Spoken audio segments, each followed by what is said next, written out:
I suppose, it was the first real meeting, and there was very discussion there.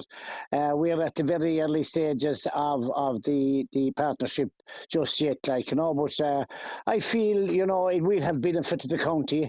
There are various things that need to be, as the fella said, looked into, and it's going to get time, to perfect it, but so we can do our best. The members, are very enthusiastic, and I will work with them, and we'll work with the partnership, the bodies that are involved, the major ones, of course, are the Gardaí, the HSC, TUSLA, and the Sovereign Community, and other small community organisations.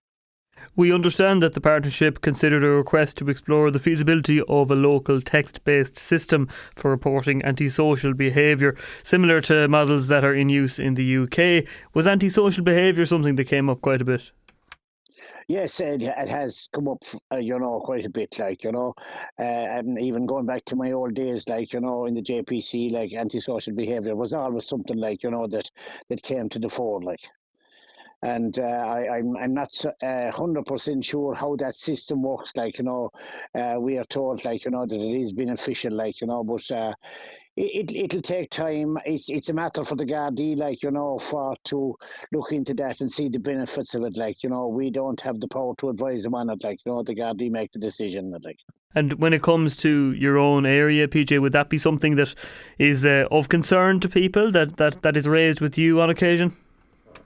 Well, antisocial behaviour, is certainly, it's no more than any other small town in Clare. The nearest towns to me are Shannon and 6 Mile Bridge, and there is a certain amount of antisocial behaviour there, and I suppose, it's up to the Gardaí to address it, but at the end of the day, the people have to take the responsibility in their own hands. Sometimes, younger people are mainly the cause of antisocial behaviour, and sometimes the problem is, they don't have enough of things in towns and villages to occupy them, that can be a problem, but that can be rectified,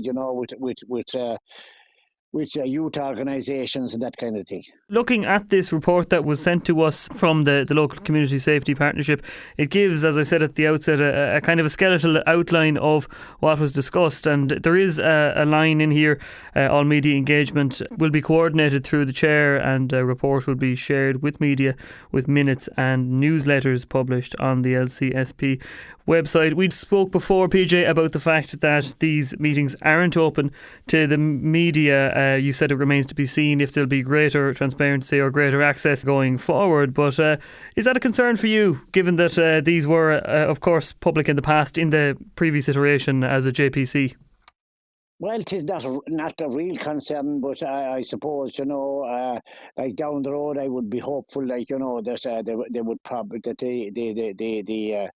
the media would have more access, but as of now, we have to go by the rules, and I have to abide by the rules. The minister is the man who controls the rules, so we have to abide by that at the moment. Mm-hmm. But given again, and not to put too fine a point on it, but given that we're talking about matters that are of concern to the public, I mean, obviously, media access means transparency for the public, transparency for the people that are affected by these matters, by these criminal matters. You'd imagine that, as was the case, as I say, when the JPC was in existence, that people would like to perhaps attend these meetings, perhaps get a view on what's being done at a local level to address crime. Yeah, well, the only thing that's available to us at the minute now is one public meeting a year, that takes place in December, so as of now, that's the only thing that's available to us, and that's the only thing that we're allowed to do, by the minister at the moment. Indeed.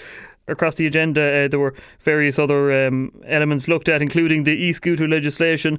We understood there was a word on a number of events that will be taking place in the county over the coming weeks. Did anything stand out to you as of particular significance on the agenda? Yeah, well, I suppose, the one thing that stood out there about the e-scooter thing was, that education is very important, and maybe that relates back, to people, going to school, that they would be educated, on the dangers of e-scooters and that kind of thing.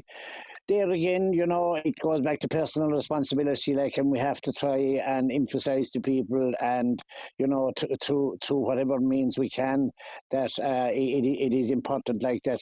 Their own safety, is of utmost important, and also the safety of other road users, like.